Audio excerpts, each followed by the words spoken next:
Hi, everybody. How you doing? Just show of hands, because I like to do things a little bit interactively. Who administers, Roger came back. All right. Who administers zoning code on a daily basis? Works with it? You got to raise the eyes so you can see. Okay. Well, then you know zoning codes tend to grow because we always find stuff to write, because we've always got guys trying to sneak around it somehow or something, so they tend to grow. And maybe it's time, in terms of low-impact development, that we start thinking about making them a little bit more permissive than perhaps we've done.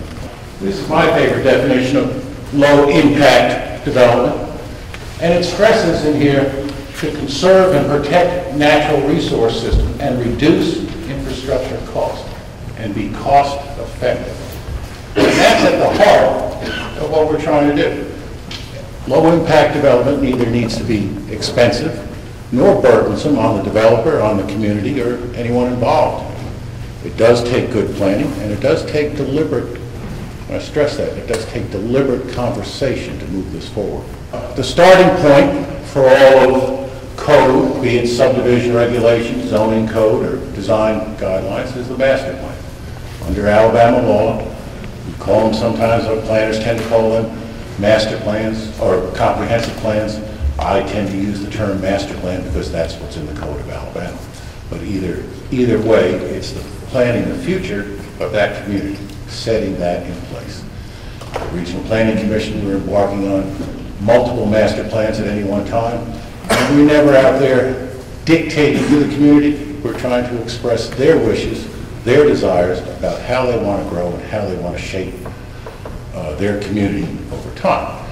And it's important to have this in place. It doesn't need to be 150 pages, it could be a poster.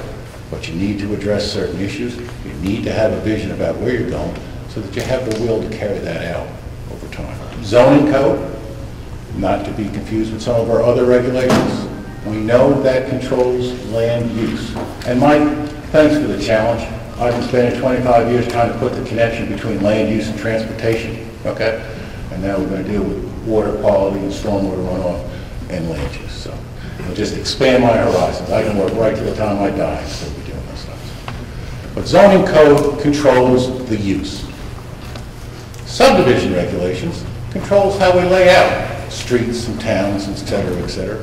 I see my friend from Leeds is here, Kevin, and he's got some sections within Leeds that were laid out many, many moons ago, and they're set out in 25-foot wide parcels, 100-foot depth. My friends down at Thorsby have some of those same conditions. And that's the way we did things years ago. We set out 25-foot wide lots. They were 100-foot deep. You wanted to build a little house, you bought one lot. You wanted to build a medium-sized house, you bought two. You wanted to build a big house, you bought four. And that's how communities got shaped and developed on those small lot sizes. We've tended to add a little bit more over the years. We get down, parsing it right down to the 1,000-square-foot size on most lots. In subdivision regulations, what Leanne was talking about this morning, and I asked her the question about lot sizes, when our friends are out there in the development community looking to comply with low-impact development, they're going to need trade-offs in lot sizes, setbacks, both front, side, rear. They're going to need something to make up for or help them along with the costs that are associated with low-impact development. We can permit this, a lot of this, we can permit in the zoning code and in subdivision regulations. This is perhaps the most important document we write for cities, and that's their design and construction guidelines. This covers everything. Subregs cover the subdivision of property, zoning code covering the use of property. This controls all the development that goes on in the city. Maybe it's called the Public Works Manual where you come from. I tend to write them and call them design and construction guidelines. This is where we will deal with some of the enforcement of erosion and sediment control. This is also where we'll deal with some of the trades and balances and changes that we need to make or permit to allow engineers, landscape architects, and developers to both have the freedom to put LID in place and the incentives to make them work through that. These are some of the LID elements that we talked about. We've been talking about them all day. This is what the zoning code can deal with. Hopefully this will disappear.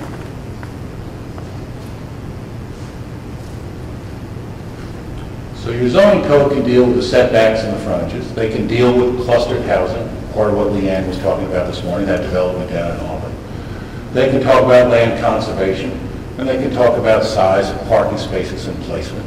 Some of the trade-offs we could make within the zoning code for LID would be giving up parking.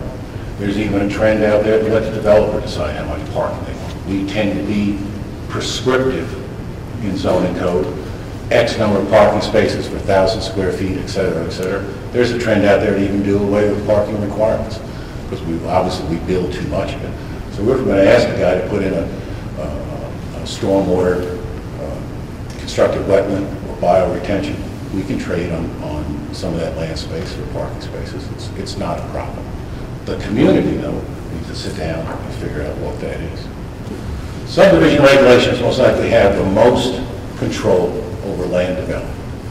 So if we're talking about low-impact development, we're talking about it in Jefferson County, which has zoning, parts of Shelby County, which have zoning, or we're talking about it in Blunt, Chilton, Walker, St. Clair. Subdivision regulations control most of what goes on. They can control the stormwater, the erosion control, the tree cover, land conservation, certainly the street width, that's where we spell some of that out. Sidewalks, whether they're required or not required. Rooftop runoff, stream buffers, where they go, what we should have. And the design and control of the parking lots, where they go, how we design them, what kind of trade-offs, what are our requirements. In most cases, we spend our time writing both zoning code and subdivision regulations so that they were prescriptive. Okay?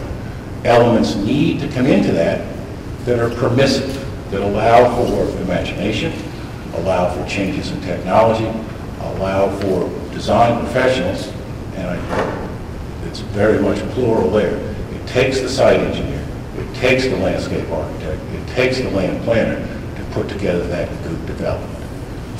You want to throw up 10 vinyl-sided houses on a small tract, it doesn't take all those folks. But if you want to build a good development that lasts, and a development that's an asset to the community, as hopefully is reflected in their master plan, it takes a team of professionals. A lot of you hear about, you may have heard about smart code. You think about smart code? Okay, all right. Smart code's a very good thing. Smart code is just a zoning code that has a lot of flexibility. But to put smart code in place, you have to have a proper plan so that you know where you're going. That plan dictates, suggests, manages where that growth will be, what you want it to look like, then provides a code that is flexible. Is it a panacea for all stormwater or MS4 problems? No, but it is a tool in the toolkit that we can use. But it combines zoning and subdivision regulations under one unified code, and that's where smart code gets its benefit, and that's where it gets its the smart code itself. The Devani developed smart code is great for those that are out there developing code because it's a whole system.